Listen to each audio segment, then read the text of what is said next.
नमस्कार दोस्तों, आप सभी का स्वागत है हमारे YouTube चैनल VCS अकेडमी पर। और आज की इस वीडियो में हम कक्षा 12 भौतिक विज्ञान सेकंड चैप्टर स्थिर विद्युत विभव एवं धारिता से रिलेटेड एक महत्वपूर्ण टॉपिक लेकर आए हैं।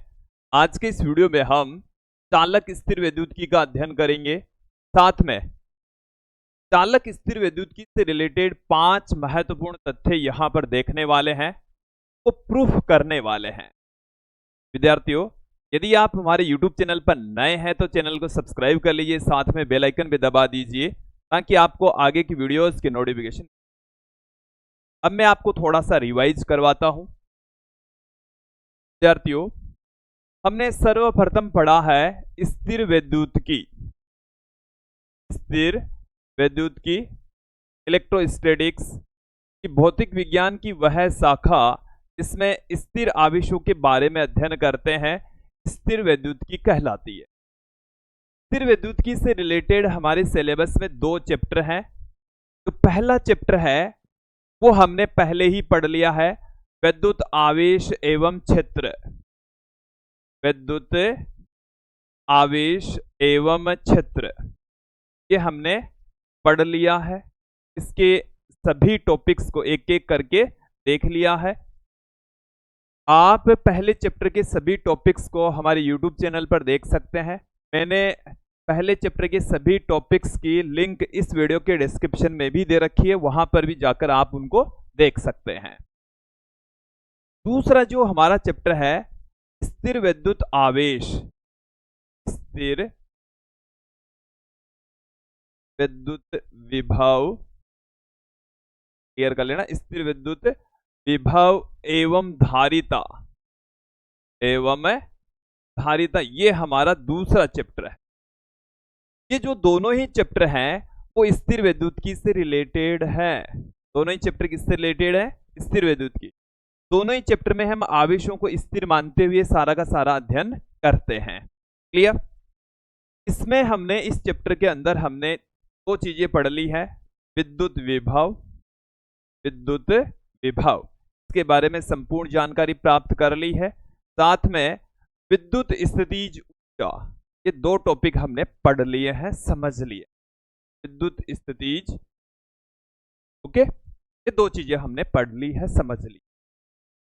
अब देखिए, इस चैप्टर का एक भाग है धारिता, विद्युत धारिता। तो विद्युत धारिता को समझने के लिए हमें चालक स्थिर विद्युत की पढ़नी पड़ेगी, समझनी पड़ेगी। लेकिन नाम से ही स्पष्ट है कि चालक स्थिर विद्युत चालकों से रिलेटेड होगी, इससे संबंधित होगी, चालकों से संबंधित होगी। ठीक है, स्थिर विद्युत की हम पहले ही परिभाषित कर चुके हैं। भौतिक विज्ञान की वह शाखा जिसमें हम स्थिर आवेश या आवेशों के समूह के बारे में अध्ययन करते हैं, स्थिर विद्युत की कहलाती है, इलेक्ट्रोस्टैटिक्स कहलाती है। स्थिर विद्युत की का मतलब है स्थिर आवेश या आवेशों का समूह, आवेशों के समूह। देखिए, चालक स्थिर विद्युत की क्या किसे कहेंगे कि भौतिक विज्ञान की वह शाखा जिसमें चालक पर स्थिर आवेशों के समूह के बारे में अध्ययन करते हैं, स्थिर विद्युत की कहलाती है। भौतिक विज्ञान की वह शाखा जिसमें हम चालक पर उपस्थित स्थिर आवेशों के बारे में अध्ययन करते हैं, चालक स्थिर विद्युत की कहलाती है। ये इसकी डेफिनेशन हो गई है कि चालक स्थिर विद्युत की का मतलब ये हो गया है, चालक पर उपस्थित स्थिर आवेशों के बारे में अध्ययन करने वाली जो शाखा है उसको हम चालक स्थिर विद्युत की कहेंगे। अब देखिए, थोड़ी सी मैं आपको चालक से रिलेटेड महत्वपूर्ण बातें आपको क्लियर कर दूं यहां पर। कि देखिए, वैसे तो चालक के अंदर आवेश हैं वो गतिशील अवस्था में रहते हैं। चालक के अंदर आवेश क्या रहेंगे? गतिशील अवस्था में, और मुक्त इलेक्ट्रॉनों के रूप में रहते हैं। देखिए, चालक के अंदर आवेश क्या रहेंगे? आवेश मूविंग पोजीशन में रहेंगे, आवेश गतिमान रहते हैं। आवेश क्या रहेंगे? गतिमान रहते हैं। तो गतिमान आवेश हैं वो मुक्त इलेक्ट्रॉनों के रूप में होते हैं। किस रूप में रहेंगे? मुक्त इलेक्ट्रॉनों के रूप में रहते हैं। चालक के अंदर टेढ़ी मेढ़ी अनियंत्रित जिग-जैग मोशन करते रहते हैं। ठीक है, अब क्या है, ये आवेश तो गति करते ही रहते हैं, इनको चालक से अलग नहीं किया जा सकता, ये चालक से बाहर नहीं आ सकते। ये क्या नहीं होंगे? ये इलेक्ट्रॉन चालक के पृष्ठ से बाहर नहीं आते, चालक के पृष्ठ से बाहर नहीं निकलते, बाहर नहीं निकलते हैं, चालक के पृष्ठ के बाहर नहीं निकलते हैं, नहीं निकल पाते हैं। ओके, इसको आप क्लियर करें कि हम चालक का मतलब है कि हम यदि भौतिकी के अंतर्गत देखें चालक होता क्या है, तो हम इस तरीके से परिभाषित करते हैं कि पदार्थ, ऐसा पदार्थ इसमें आवेशों का प्रवाह आसानी से होता हो, चालक कहलाता है। इसमें आवेश ईचे में फ्लो करते हैं तो हम चालक कहते हैं, कंडक्टर कहते हैं। और चालकों के अंदर आवेश वाहक पहले से ही मौजूद होते हैं। ये जो आप मुक्त इलेक्ट्रॉन मैंने यहां पर लिखा है, यह है आवेश वाहक, इसके कारण से आवेशों का प्रवाह होता है। तो आवेश वाहक यहां पर इलेक्ट्रॉनों के रूप में होते हैं, मुक्त इलेक्ट्रॉन जिन्हें कहा जाता है। हालांकि ये मुक्त इलेक्ट्रॉन है वो चालक के पृष्ठ के बाहर अपने आप नहीं आते, ये धारा प्रवाह के लिए जिम्मेदार होते हैं। बट यहां पर हम पढ़ रहे हैं चालक विद्युत की, मतलब चालक पे उपस्थित जो आवेश हैं वो स्थिर अवस्था में होने चाहिए। स्थिर आवेशों के बारे में ही अध्ययन करने वाले हैं। देखिए इसकी डेफिनेशन क्या हो जाएगी। भौतिक विज्ञान की वह शाखा जिसमें चालक पर उपस्थित स्थिर आवेशों के बारे में अध्ययन किया जाता है, चालक स्थिर विद्युत की कहलाती है। फिर देखिए हमारा एक महत्वपूर्ण तथ्य यह आ गया, चालक वे पदार्थ होते हैं जिनमें आवेशों का प्रवाह आसानी से होता हो तो हम चालक कहते हैं। चालक के अंदर आवेश मुक्त इलेक्ट्रॉनों के रूप में प्रवाहित होते हैं, मुक्त इलेक्ट्रॉनों के रूप में गतिमान होते हैं। हालांकि यहां पर हम उन मुक्त इलेक्ट्रॉनों के बारे में अध्ययन नहीं करने वाले। वो जो मुक्त इलेक्ट्रॉन है वो चालक के पृष्ठ को छोड़कर बाहर भी नहीं निकलते, ऑटोमेटिकली बाहर नहीं निकलेंगे, किसी भी स्थिति में बाहर नहीं निकलेंगे। तो फिर हम चालक को कुछ आवेश देंगे और वो उसके ऊपर जब स्थिर अवस्था में होंगे तब उनका अध्ययन हम चालक स्थिर विद्युत के अंतर्गत करने वाले हैं। मेरी बात को ध्यानपूर्वक समझ लीजिए कि हम चालक को कुछ आवेश देंगे और चालक के ऊपर उपस्थित जो आवेश है वो यदि स्थिर अवस्था में आ गया है तब उसके बाद में जो अध्ययन किया जाएगा उसी को हम चालक स्थिर विद्युत की कहेंगे, चालक स्थिर विद्युत की कहा जाएगा। अब देखिए चालक स्थिर विद्युत की से रिलेटेड अपनी जो एनसीईआरटी की पाठ्यपुस्तक है उसमें 5 इंपॉर्टेंट फैक्ट्स हैं, एक एक करके सभी फैक्ट्स को देखेंगे। पहला हमारा जो तथ्य है वो क्या है, देखिए चालक के भीतर स्थिर विद्युत क्षेत्र शून्य होता है। चालक पर आप चाहे कितना भी बाह्य विद्युत क्षेत्र क्यों ना लगा दें फिर भी उसके अंदर विद्युत क्षेत्र शून्य रहेगा। ये हमारी चालक स्थिर विद्युत कहती है, चालक के भीतर विद्युत क्षेत्र शून्य होता है। ये तो इसका तथ्य हो गया, इस पर आधारित क्वेश्चन भी छोटे मोटे पूछ लेते हैं। ये फिल इन द ब्लैंक्स वाला क्वेश्चन पूछा जा सकता है, ऑब्जेक्टिव टाइप का क्वेश्चन पूछा जा सकता है, इसलिए ये जो स्टेटमेंट है वो काफी इंपॉर्टेंट है। ऐसे ही 5 स्टेटमेंट है, पांचों आपको ध्यान में रखने हैं। अब इसको हम प्रूफ करने जा रहे हैं। तो प्रूफ करने के लिए देखिए मैं यहां पर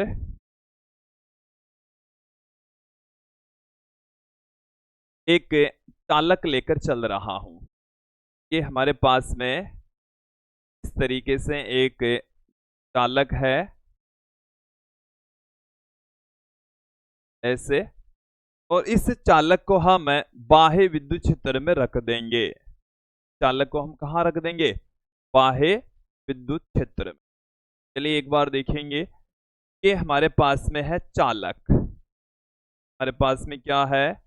चालक हमने दिखाया है और इस चालक को हमने बाह्य विद्युत क्षेत्र में रख दिया। ये हमारे पास में एक धनावेशित प्लेट है, के ऊपर धनावेश मौजूद है बाह्य विद्युत क्षेत्र क्रिएट करने के लिए हमने दो प्लेट लिए हैं यहाँ पर, एक पर धनावेश है तो दूसरी प्लेट के ऊपर उतना ही ऋणावेश है।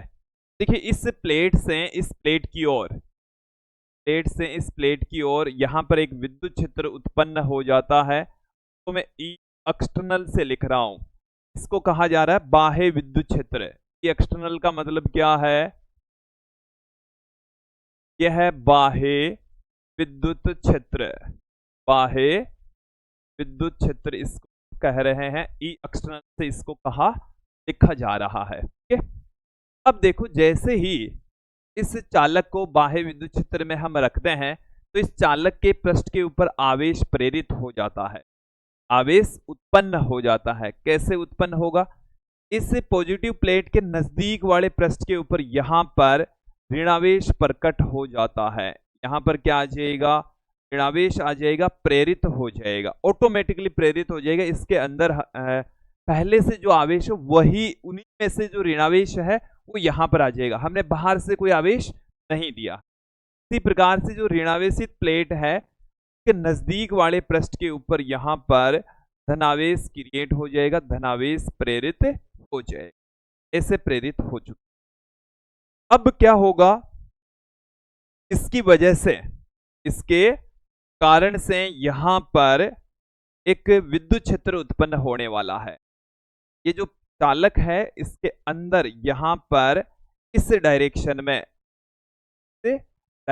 एक विद्युत क्षेत्र उत्पन्न हो जाएगा कि विद्युत क्षेत्र है वो पॉजिटिव प्लेट से नेगेटिव प्लेट की ओर होता है। इस पॉजिटिव वाले पृष्ठ से नेगेटिव वाले पृष्ठ की ओर इंटरनल विद्युत क्षेत्र यहां पर उत्पन्न हो जाता है। तो जो इंटरनल है ये है आंतरिक विद्युत क्षेत्र या चालक के कारण विद्युत क्षेत्र है, चालक के कारण विद्युत क्षेत्र है, चालक के कारण विद्युत क्षेत्र है। क्लियर? अब देखिए चालक के अंदर यहां पर इस बिंदु के ऊपर विद्युत क्षेत्र कितना होगा? तो इस बिंदु के ऊपर बाह्य विद्युत क्षेत्र भी है, ई एक्सटर्नल भी है, ठीक है, और यहां पर ई इंटरनल भी है, और इन दोनों का जो योग है वो जी होता है। दोनों का योग क्या होगा? तो चालक के अंदर, जैसे मैं इस बिंदु को नाम दे दूं P, चालक के अंदर बिंदु P के ऊपर क्या होगा वो देखिए, चालक के अंदर बिंदु P पर, बिंदु P पर तो विद्युत क्षेत्र है, कुल विद्युत क्षेत्र हम देखने जा रहे हैं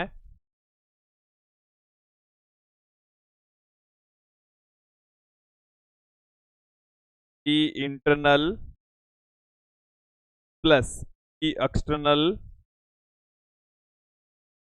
और इन दोनों का योग 0 हो जाएगा। इसको थोड़ा सा क्लियर करते हैं कि बाह्य विद्युत क्षेत्र जितना होता है चालक के अंदर भी उतना का उतना ही और विपरीत दिशा में एक विद्युत क्षेत्र उत्पन्न हो जाता है। दोनों की डायरेक्शन एक दूसरे के अपोजिट होती है, मान समान होता है, इस कारण से चालक के अंदर कुल विद्युत क्षेत्र शून्य होता है। क्या रहेगा? यही लाइन हमने यहां पर लिखी है, चालक के भीतर स्थिर विद्युत क्षेत्र सदैव कितना होता है? शून्य होता है। चालक को किसी बाह्य विद्युत क्षेत्र में भी यदि आप रख देते हैं तो भी के अंदर, चाहे आप कितना भी शक्तिशाली बाह्य विद्युत क्षेत्र क्यों ना लगा दें, चालक के अंदर सदैव विद्युत क्षेत्र शून्य होना है, 0 होना है। चालक के भीतर कुल जो विद्युत क्षेत्र है वो सदैव ही शून्य रहेगा, सदैव ही। ये हमारा पहला फैक्ट था, पहला तथ्य था। दूसरे तथ्य की ओर बढ़ते हैं कि आवेशित चालक के पृष्ठ के प्रत्येक बिंदु पर विद्युत क्षेत्र पृष्ठ के लंबवत होता है। कि हमारे पास में कोई आवेशित चालक का पृष्ठ है, ये जैसे हमारे पास में इस तरीके से कोई चालक का पृष्ठ है, ये चालक है, इसके ऊपर आवेश मौजूद है, आवेशित पृष्ठ है, जो हमारे को स्टेटमेंट में कहा गया है वैसे वैसे मैं पुट कर रहा हूं। हमने चालक लिया है फिर उसको आवेशित कर दिया है, तो ये आवेशित चालक हो चुका है। क्या हो गया है? आवेशित चालक। ठीक है, ये हमारे पास में है आवेशित चालक। ओके, अब देखो थोड़ा सा मैं आपको यहां पर एक चीज और क्लियर कर दूं कि चालक को आप जो भी आवेश देंगे, सारा का सारा आवेश उसके पृष्ठ के ऊपर ही विद्यमान रहता है। आप कितना भी आवेश क्यों ना दे दें, सारा का सारा आवेश उसके पृष्ठ के ऊपर ही वितरित हो जाता है, के अंदर कोई आवेश नहीं होता। अगले तथ्य में ये बात भी हम देखने वाले हैं। तो भी हमने आवेश दिखाया है वो सारा का सारा इसके पृष्ठ के ऊपर ही दिखाया है, क्योंकि होता ही पृष्ठ के ऊपर है। तो भी हम प्रूफ करेंगे, आगे चलकर तीसरे बिंदु में प्रूफ करेंगे। चलिए, हमारे पास में आवेशित चालक के पृष्ठ के प्रत्येक बिंदु पर विद्युत क्षेत्र पृष्ठ के लंबवत होता है। ये हमने समविभव पृष्ठ वाले टॉपिक में भी पढ़ा, यहां पर भी इसको समझ लेते हैं कि हम यहां पर पहले कंसीडर कर लेते हैं, पहले मान लेते हैं कि विद्युत क्षेत्र है ना, वो चालक के पृष्ठ के लंबवत नहीं है, किसी कोण थीटा पर है। किसी कोण कितने पर है? किसी एंगल थीटा के ऊपर मौजूद है। ये इधर है विद्युत क्षेत्र वेक्टर, जो कि इस पृष्ठ के साथ में, से पृष्ठ के साथ में थीटा कोण बनाए हुए। इसको आप एक बार समझ लें कि मैंने यहां से इस बिंदु से इसके ऊपर स्पर्श रेखा खींची। क्या खींची है?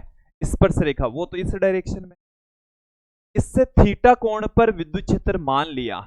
ये हमने माना है, ये हमने क्या किया है? माना है। देखो, चालक को यदि हम आवेश देंगे तो थोड़ी देर बाद में वो स्थिर अवस्था में आ जाएगा।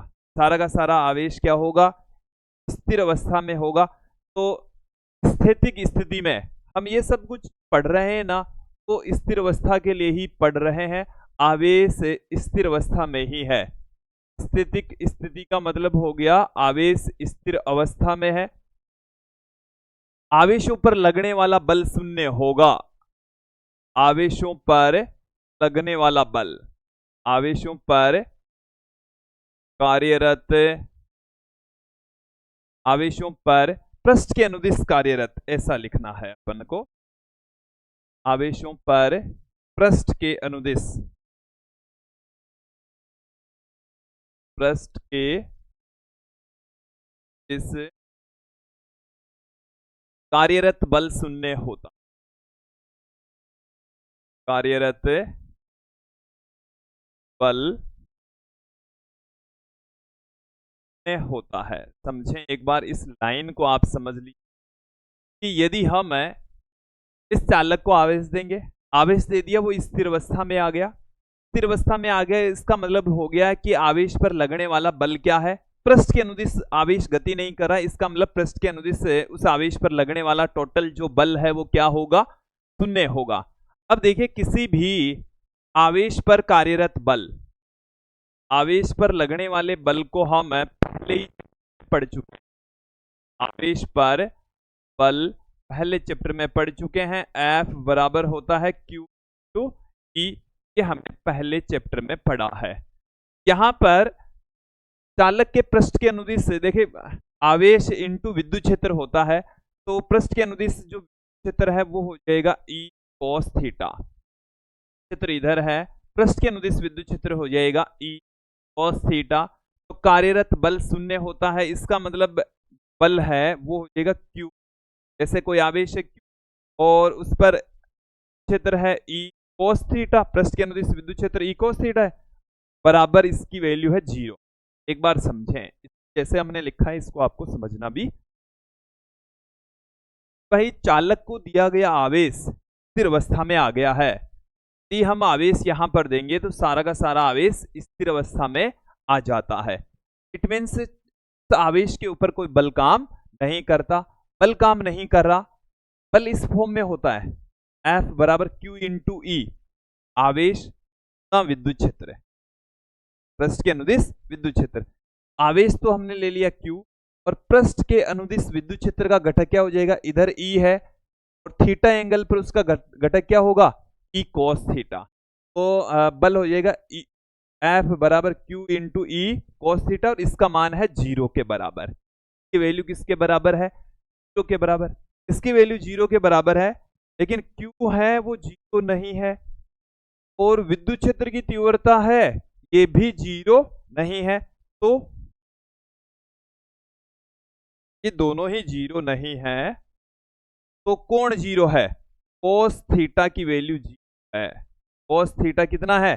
तो कोस थीटा कब 0 होगा? जब थीटा की वैल्यू कितनी होगी? 90 डिग्री। थीटा की वैल्यू कितनी होगी? 90 डिग्री होगी। अब देखो इससे आप समझें, थीटा की वैल्यू 90 डिग्री होने का मतलब हो गया कि आपने ये जो थीटा लिया है इसका मान 90 डिग्री है।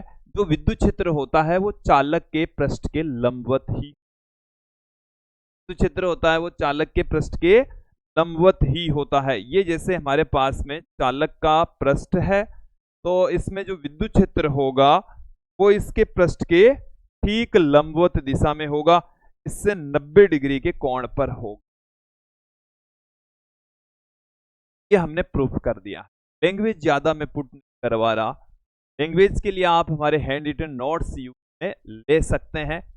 देखिए हैंड रिटन नोट्स आप कहां से प्राप्त करें, इसके लिए हमारी एप्लीकेशन को आप डाउनलोड कीजिए, गूगल प्ले स्टोर से डाउनलोड कीजिए। एप्लीकेशन हमारी है BCS अकेडमी, यस अकेडमी की लिंक मैंने इस वीडियो की डिस्क्रिप्शन में भी दे रखी है। आप हमारी एप्लीकेशन के ऊपर क्या क्या प्राप्त कर सकते हैं?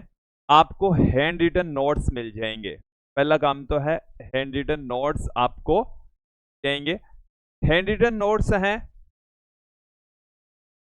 वो हिंदी मीडियम और इंग्लिश मीडियम दोनों में अवेलेबल है। हिंदी मीडियम में भी आप प्राप्त कर सकते हैं, मीडियम में भी आप प्राप्त कर सकते हैं। कौन कौन सी क्लास के लिए अवेलेबल है? तो आपको 9th से लेकर 12th तक, 9th के मिल जाएंगे, साइंस के 10th के मिल जाएंगे, 11th फिजिक्स और केमिस्ट्री के मिल जाएंगे, 12th फिजिक्स केमिस्ट्री के मिल जाएंगे, आपको नीट से रिलेटेड भी मिल जाएंगे, इसके अलावा लैब असिस्टेंट से रिलेटेड मिल जाएंगे। और आप यदि किसी नर्सिंग एग्जाम की तैयारी कर रहे हो या IIT की तैयारी कर रहे हो तो उससे रिलेटेड आपको हैंड रिटन नोट्स हमारी एप्लीकेशन पर आपको मिलने वाले हैं। आप उनको देख सकते हैं, समझ सकते हैं, डेमो नोट देखकर परचेज कर सकते हैं। वाजिब सी रेट है, बहुत मिनिमम सी रेट है, और उन नोट्स में क्या रहेगा वो आपके पास में 1 साल तक रहेंगे। चाहे जितनी बार डाउनलोड कर सकते हैं, शेयर कर सकते हैं, प्रिंट आउट ले सकते हैं। इसके अलावा आपको यहाँ पर वीडियोज भी मिलने वाले हैं। वीडियोज के कोर्स भी आपको यहाँ पर अवेलेबल है, जिसमें संपूर्ण NCERT के जो टॉपिक है वो हमने कवर किया है, सभी टॉपिक्स कवर किए हैं। इसके अलावा NCERT के सभी एग्जाम्पल्स आपको मिलने वाले हैं, क्वेश्चंस आपको यहाँ पर मिलने वाले हैं। इसके अलावा बोर्ड एग्जाम के समय हम आपको यहाँ पर इंपोर्टेंट क्वेश्चन भी आपको प्रोवाइड करवाने वाले हैं। बहुत सारा मैटर आपको मिलने वाला है, वो भी बहुत ही कम प्राइस में, एक वाजिब सी प्राइस में। तो आप हमारी application download, handwritten notes और वीडियोज का जो कॉम्बो है, वीडियोज के अंदर आपको हैंड रिटन नोट्स मिलने वाले, साथ में आप वीडियोज का कोर्स आप लेंगे तो आपको बहुत ही बेनिफिट होगा, बहुत ही फायदा होने वाला है। बोर्ड एग्जाम तक आपको बहुत सारा लाभ इसका मिल जाए। अगले बिंदु की ओर बढ़ते हैं।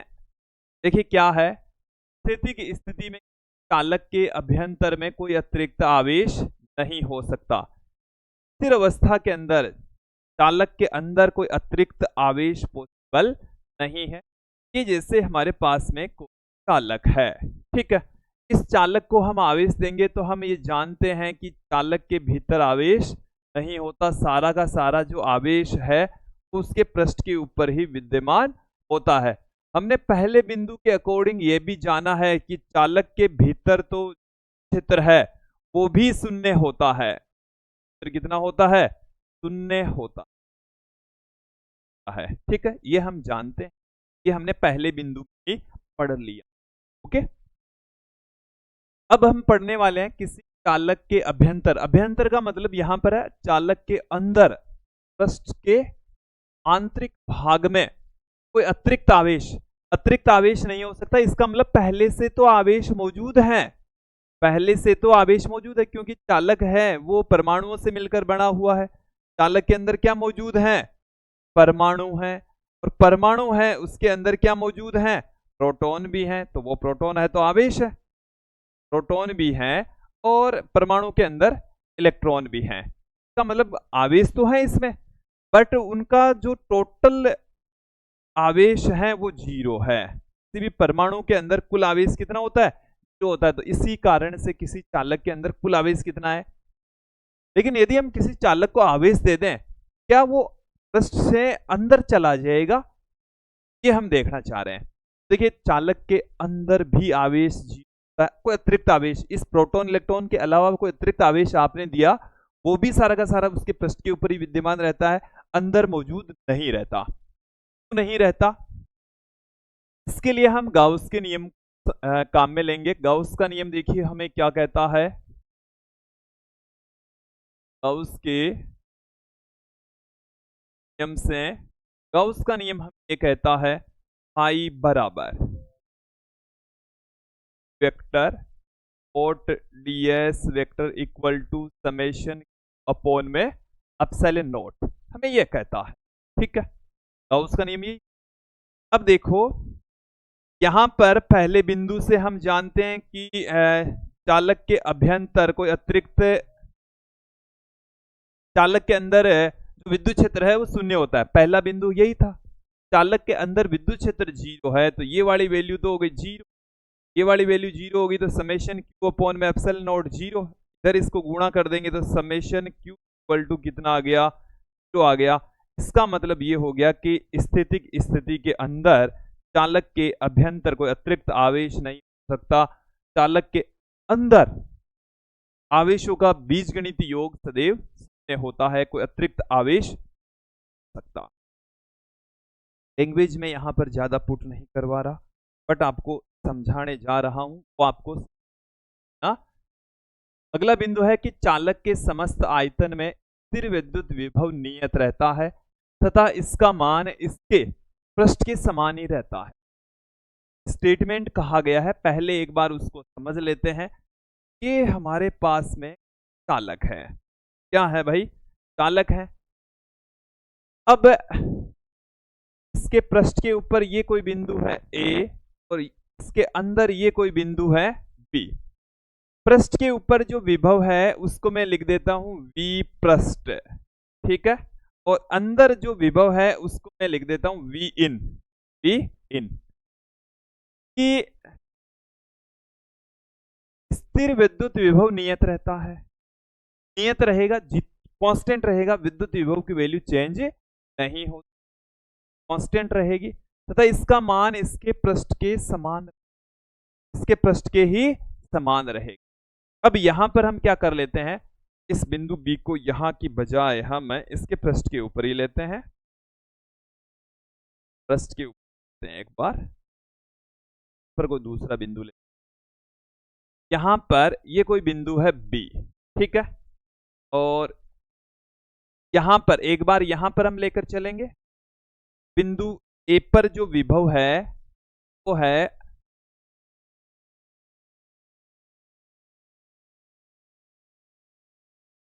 ए व बी के मध्य विभवांतर मैं निकालना चाह रहा हूं, ए व बी के मध्य। देखो भाई, ए और बी के मध्य जो विभवांतर है, पृष्ठ की बातें कर लेता हूं, एक बार सारा ही मैं हटाता हूं, फिर एक एक करके आपको समझाता हूं। पहले पृष्ठ का समझाऊंगा फिर अंदर का समझाऊंगा। चलिए ध्यान देंगे, हमारे पास में पृष्ठ के ऊपर दो बिंदु हैं, एक बिंदु ए है, एक बिंदु बी है। हम कोई आवेश ले लेते हैं नॉट, और नॉट को हम लेकर जा रहे हैं ए से बी तक। कहां से कहां लेकर जा रहे हैं? ए से बी तक। तो ए से बी तक ले जाने में किया गया कार्य ज्ञात करेंगे और दोनों के बीच का विभवांतर देखेंगे। तो आवेश क्यू नॉट को, आवेश नॉट को ए से बी तक ले जाने में कार्य, ए से बी तक ले जाने में किया गया कार्य, ले जाने में किया गया कार्य, क्या गया कार्य। कार्य बराबर क्या होता है देखेंगे, बल गुणा में विस्थापन, बल गुणा में विस्थापन। बल यहां पर है 2 इंटू ई, 2 इंटू ई, और ई का जो मान है कोस थीटा कह दें, ई का जो मान है वो यहां पर हमारे पास में जीरो है, कार्य जीरो आ गया कि इस डायरेक्शन में इसका घटक है वो जीरो है, कि यहां पर जो विद्युत क्षेत्र होगा वो इसके लंबवत होगा, ऐसे होगा विद्युत क्षेत्र। क्षेत्र इधर है, इसका यहां से ये वाला जो एंगल है वो 90 डिग्री है, इसका पृष्ठ के अनुदिश जो घटक है वो जीरो है, W बराबर जीरो आ गया। कार्य बराबर क्या आ गया, कार्य जीरो आ गया। तो ए व बी के मध्य विभवांतर, ए व बी के मध्य विभव में अंतर, विभवांतर कितना आएगा, Pb माइनस वी बराबर W अपॉन में क्यू नॉट, W का मान जीरो, तो Vb माइनस वी बराबर कितना आ गया, जो इसका मतलब Vb और Va दोनों का मान बराबर आ गया है।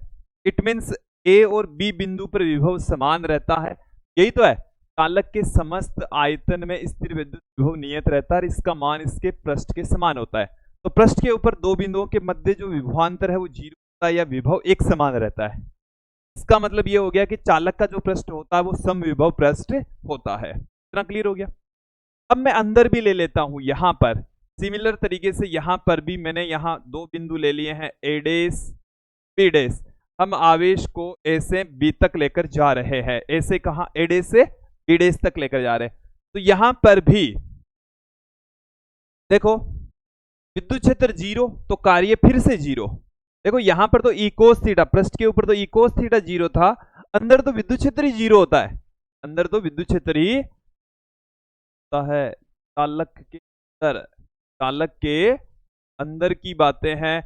कार्य कितना होगा, इंटू ई इंटू अक्स, बल गुणा विस्थापन, तो बल ही जीरो है, ई जीरो है, तो बिंदु एडेस और बीडेस के बीच का जो विभवांतर है वो जीरो हो गया। बिंदु ए का और बिंदु बी का जो विभव है वो बराबर हो गया। इट मीन्स चालक के अंदर पृष्ठ के ऊपर सभी बिंदुओं पर विद्युत विभव एक समान रहता है, नियत रहता है, कांस्टेंट रहता है और पृष्ठ के समान रहता है। ओके, ये आपको क्लियर हो जाना चाहिए। आप चाहे पृष्ठ के ऊपर एक बिंदु ले लें, एक अंदर ले लें, दोनों के बीच का जो विभवांतर है वो जीरो रहेगा, विभव एक समान रहेगा। ये आपको समझ में आ जाना चाहिए। अगला और अंतिम तथ्य, अंतिम फैक्ट क्या है, आवेशित चालक के पृष्ठ पर विद्युत क्षेत्र। अब हम आवेशित चालक के पृष्ठ के ऊपर विद्युत क्षेत्र याद करने जा रहे हैं। समावेशित चादर के कारण से विद्युत क्षेत्र हम पढ़ चुके हैं, सिग्मा अपॉन 2 एप्सिलॉन नॉट, जो कि पहले चैप्टर में हमने पढ़ा है। आज हम पढ़ रहे हैं चालक के पृष्ठ के ऊपर विद्युत क्षेत्र कितना होता है। ये हम यहां पर एक चालक का पृष्ठ, ये हमारे पास में क्या है, चालक है, समावेशित चालक है, इसके ऊपर आवेश है वो एक समान रूप से मौजूद है। चालक को दिया गया सारा का सारा आवेश चालक के पृष्ठ के ऊपर ही विद्यमान रहता है, एक समान रूप से वितरित हो जाता है, तो डेंसिटी होती है वो एक समान रहती है। ओके, अब यहां पर हम इसके जस्ट पृष्ठ के ऊपर विद्युत क्षेत्र की तीव्रता ज्ञात करना चाह रहे हैं, इसके जस्ट बाहर विद्युत क्षेत्र ज्ञात करना चाह रहे हैं, जबकि अंदर तो हम जानते हैं, अंदर तो जो विद्युत क्षेत्र की तीव्रता होती है वो जीरो होती है, अंदर हम पढ़ चुके हैं। अब हम बाहर ज्ञात करना चाहते हैं। बाहर ज्ञात करने के लिए हम गाउस के नियम का प्रयोग करने वाले हैं, गाउस के नियम का प्रयोग करने वाले। गाउस के नियम का प्रयोग करने के लिए हमें एक बंद गाउसीय पृष्ठ की परिकल्पना करनी होगी। इसके लिए हम एक बेलनाकार गाउसीय पृष्ठ का चयन कर लेते हैं। ये हमारे पास में थोड़ा सा मैंने बड़ा बना दिया, बाहर थोड़ा ज्यादा दिखा दिया, बात नहीं है। बेलनाकार गाउसीय पृष्ठ हमने यहां पर लिया है, ठीक है।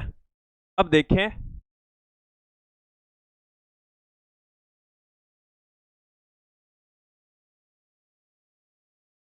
चलिए ठीक लग रहा है। अब ये हमारे पास में है बेलनाकार गाउसीय पृष्ठ। बेलनाकार गाउसीय पृष्ठ,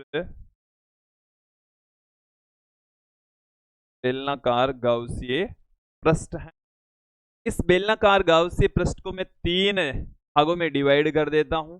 इस पृष्ठ को नाम दे देता हूं, तो हम कह देते हैं बायां वर्ताकार भाग S1, ये है S, दायां वर्ताकार भाग, और ये हमारे पास में है यहाँ पर S3 जो कि बेलनाकार भाग या बेलन का वक्र पृष्ठ है।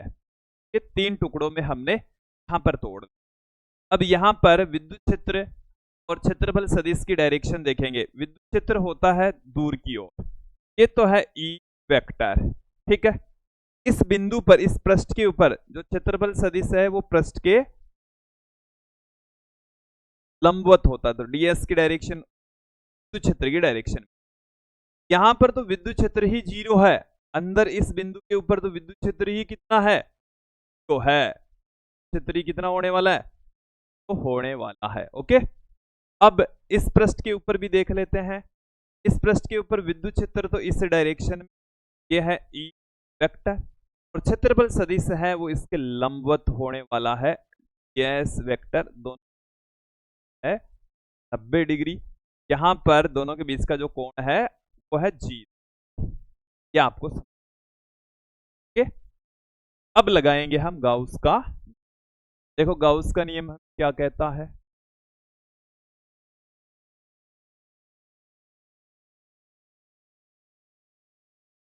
गाउस के नियम से, गाउस का नियम ये कहता है बंद पृष्ठ से संबंधित विद्युत फ्लक्स का मान बंद पृष्ठ में उपस्थित कुल आवेशों का 1/ε0 गुणा हो। विद्युत फ्लक्स की डेफिनेशन से हमने बंद समाकलन E vector dot ds vector put कर दिया। इस बंद पृष्ठ को हम 3 लेते हैं। पहला टुकड़ा है S1 E vector dot ds vector, दूसरा जो पृष्ठ है वो है S2 E vector dot ds vector, तीसरा जो पृष्ठ है वो है S3 E vector dot ds vector, equal to है समेशन अपॉन में एप्सिलॉन नॉट। अब यहां पर आप देखें S1 पृष्ठ के ऊपर तो जो क्षेत्र है यही तो क्षेत्र 0 होने की वजह से ये पूरा का पूरा जो मान है वो कितना है, S2 के ऊपर देख लीजिए, S2 पर E और ds के बीच का जो कोण है वो 0 है, E और ds के बीच का जो कोण है वो कितना है, तो है तो cos 0 लिख दिया, cos 0 का मान हो जाता है 1। S3 के ऊपर देखें, इन दोनों के बीच का जो कोण है वो 90 डिग्री, के बीच का कोण कितना है, cos 90, डॉट हटाएंगे तो cos लगाएंगे, थीटा, थीटा की वैल्यू यहाँ पर 90 डिग्री और cos 90 का मान 0 होता है, ये तो फिर से क्या हो जाएगा, ये भी 0 हो जाएगा।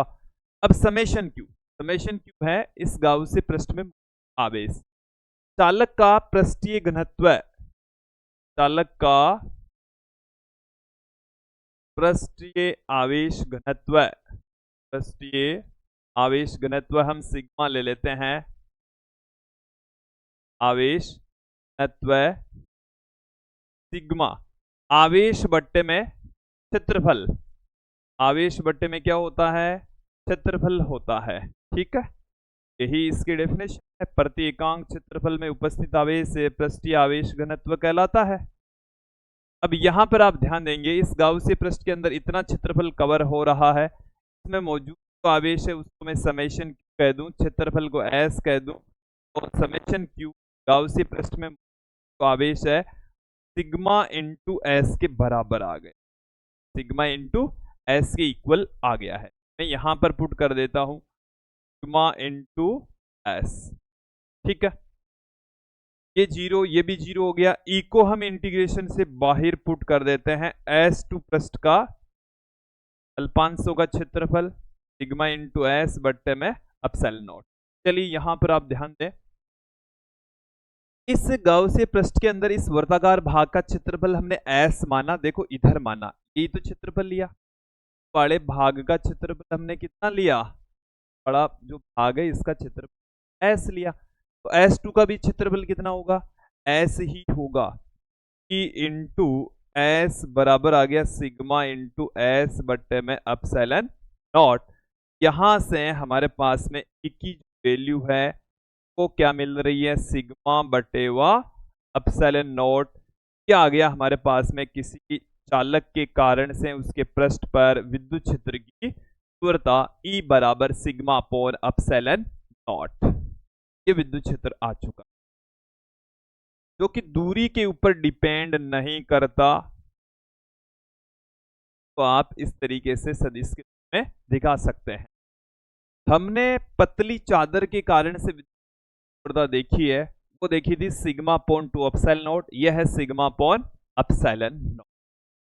चालक के पृष्ठ पर विद्युत क्षेत्र की तीव्रता होती है सिग्मा अपॉन एप्सिलॉन नॉट। तो विद्यार्थियों ये 5 तथ्य थे। तो विद्युत क्षेत्र कितना आ गया हमारे पास में, सिग्मा अपॉन एप्सिलॉन नॉट होता है। ये चालक के पृष्ठ के ऊपर विद्युत क्षेत्र क्या होती है, सिग्मा अपॉन एप्सिलॉन नॉट, जहां सिग्मा पृष्ठीय आवेश वह होता है। तो विद्यार्थियों ये था आज का हमारा वीडियो, जिसमें हमने चालक स्थिर विद्युत की क्या होती है, साथ में उससे रिलेटेड जो इंपॉर्टेंट फैक्ट्स थे वो हमने देखे। सारे के सारे जो फैक्ट्स हैं वो काफी महत्वपूर्ण है, इन पर आधारित छोटे क्वेश्चंस पूछे जा सकते हैं। टेक्निकल चीजें आपको यहाँ पर सीखने को मिली होगी। आज के इस वीडियो में इतना ही। नेक्स्ट वीडियो में हम स्थिर विद्युत परिरक्षण के बारे में, इलेक्ट्रिक शील्डिंग के बारे में पढ़ने वाले हैं। आज के लिए इतना ही, धन्यवाद।